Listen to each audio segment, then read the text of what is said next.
अस्सलाम वालेकुम नाजरीन, INE टुडे न्यूज़ में आपका खैर मकदम है। आइए देखते हैं ये तफसीलात। रियासती वक्फ बोर्ड ने हैदराबाद की मशहूर दरगाह हजरत यूसुफैन के इंतजाम व इंसराम को अपनी तहवील में ले लिया है। गुलबर्गा से ताल्लुक़ रखने वाले सैयद हुसैन शब्बीर को 3 साल कबल मुतवल्ली बनाया गया था। अब उनकी मियाद खत्म हो जाने पर वक्फ बोर्ड ने तौलियत संभाल ली है। सदरनशीन वक्फ बोर्ड मोहम्मद सलीम की हिदायत पर इंस्पेक्टर वक्फ बोर्ड जलील ने हबीबनगर पुलिस को इस फैसले से वाकिफ करवाया और पुलिस की मदद से मुतवल्ली से चाबियां हासिल कर ली। दफ्तर को भी मोहरबंद कर दिया गया है। अब देखना है कि वक्फ बोर्ड किसको मुतवल्ली नामजद करता है। यहाँ बताना जरूरी होगा कि दरगाह के साबिक मुतवल्ली शाह फैसल भी खुद को जानशीन और मुतवल्ली बताते हैं और वक्फ बोर्ड से उनका कर्जे से तनाज़ा चल रहा है। ये मुतवल्ली साहब को जो टेम्परेरी मुतवल्ली थे यहाँ पे, उनका टर्म ख़त्म होने की वजह से ये अब डायरेक्ट मनी में लेने के लिए ऑर्डर्स हुए। इसी वजह से हम आके जो एज्यूम चार्ज कर लिए। कितने साल थे साहब ना? 3 इयर्स का था सर। 3 इयर्स का था। अब ये किसके हाथ में रहेगा? अब वक्फ बोर्ड की ये सो रास निगरानी में ऐसा भी है, वक्फ बोर्ड इसको टेक करेगा। अब दरगाह पूरा वक्फ बोर्ड के अंडर में रहेगा। बिल्कुल। मुतवल्ली साहब का 3 साल टाइम था, 3 साल उनके ख़त्म हो गए, इसलिए डायरेक्ट वक्फ बोर्ड में चाबियाँ ले लिए। वक्फ बोर्ड वाले डायरेक्ट मैन्यू है हमारे को। और तनख्वाह वक्फ बोर्ड इकबाल साहब जब से आए थे, हमको महीने को महीना 1 तारीख को तनख्वाह मिल जाती और हमारे को वक्फ बोर्ड का भी तनख्वाह नहीं सही। और जब से इन्होंने आए, इनके हाथ में गल्ला दिए थे। 1 गल्ले की जगह 2 गल्ले भी ले लिए। हमारे को 3 महीने या 4 महीने तनख्वाह दिए। उसके बाद हमारे 3-3 महीने की तनख्वाह भी। कौन लिए गल्ला? मुतवल्ली साहब लिए। कौन से? ये निज़ाम गुलबर्गे वाले जी। हमारे को 3-3 महीने की तनख्वाह भी रुका है। और पलट के इन लोगों तो इतना टू मैच कर दिए।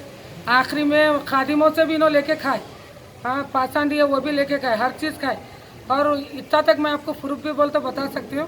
तो आचार्य मुबारक ने गल्ला कंटिन्यू 1 महीना गल्ला भी लिए हर साल। इन्होंने जब से 3 साल हुआ, 3 साल से वही चल रहा था इनका, समझे। और हमारे को इतना सपोर्ट हम करें, इनको करे बाद भी हम लोगों की तनख्वाह रोक के गरीब लोग बेवाया हैं। लोग पूरे क्या काम करते हैं ये लोग? सीपर झाड़वा देते हैं जी। दरगाह शरीफ पूरा साफ करना, धोना धुलाना पूरा करते हैं हम लोग, समझे। ये गरीब लोग बेवाएं के 3-3 महीने के डुबा दिए। फिर मैं मधुकर साहब में थे, जब कंप्लेन भी करी थी। कंप्लेन करे तो ठीक है नसीम आपा तुम वक्फ बोर्ड पे और मुतवल्ली पे कंप्लेन दे बोले। मैं बोली साहब हमारे को वक्फ बोर्ड तनख्वाह डायरेक्ट दे रही, तो हम वक्फ बोर्ड पे कहीं को करेंगे, हमको इन्हों देना, हम इनके ऊपर करते बोले। ठीक है बोले। हम जाके एक दरख्वास्त भी दिए थे साहब को, बुला के इनको बोले, तो भी लोग हमारे को तनख्वाह नहीं दी। 3 महीने की तनख्वाह जो आना है पूरा कितना? 18,000 एक जनों के 18,000 है। 3 महीने के पैसे ये पूरे 8 जनों के थे। 8 जनों के पैसे है। 8 में किसी को एक को भी नहीं दिए पैसे, पूरे 3 महीने के पैसे। हाँ देखो, हम इनसे घड़ी घड़ी पूछते गए, इन्होंने कान पे जूने ले गए, दूसरों को ले लेके बीच में हमारे को केयर नहीं करे। हमारे को उनके हाफिज में भी कदम नहीं रखने दिए। 1 साल होगा पूरा मैं इनके हाफिज में कदम भी नहीं रखी। जब पैसे पूछेंगे बोलते किरकिरी हो गई थी। फिर बीच में इनके जो चमचे हैं, वो चमचे भी इनको क्या क्या सिखा के हमारे से खिलाफ हो गए, तो हम भी अनजान हो गए। हम मुकामी आदमी आए, हम कहीं को इनसे झेलेंगे ज़्यादा। अब इन्हों चले गए, इनके 3 साल ख़त्म हो गए, अब इन्हों चले गए। अब हमारे को 3 महीने की तनख्वाह कौन देंगे? हम वक्फ बोर्ड में भी जाके कंप्लेंट दिए, तो हमारे को वक्फ बोर्ड वाले बोले अम्मा हम तो उनको 2 गल्ले दे दिए, आप लोगों ने तनख्वाह उन्होंने देना बोले।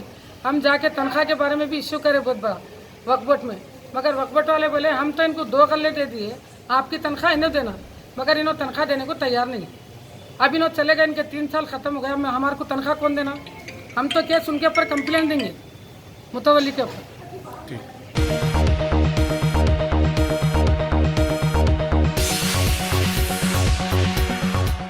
अगर आपने हमारे चैनल को सब्सक्राइब नहीं किया है तो आपको यहाँ सब्सक्राइब बटन दिख रहा है, उसे क्लिक करिए और सब्सक्राइब कीजिए और साथ ही साथ बेल आइकॉन को भी क्लिक करिएगा, जिससे कि आपको ताज़ा अपडेट मिलते रहें।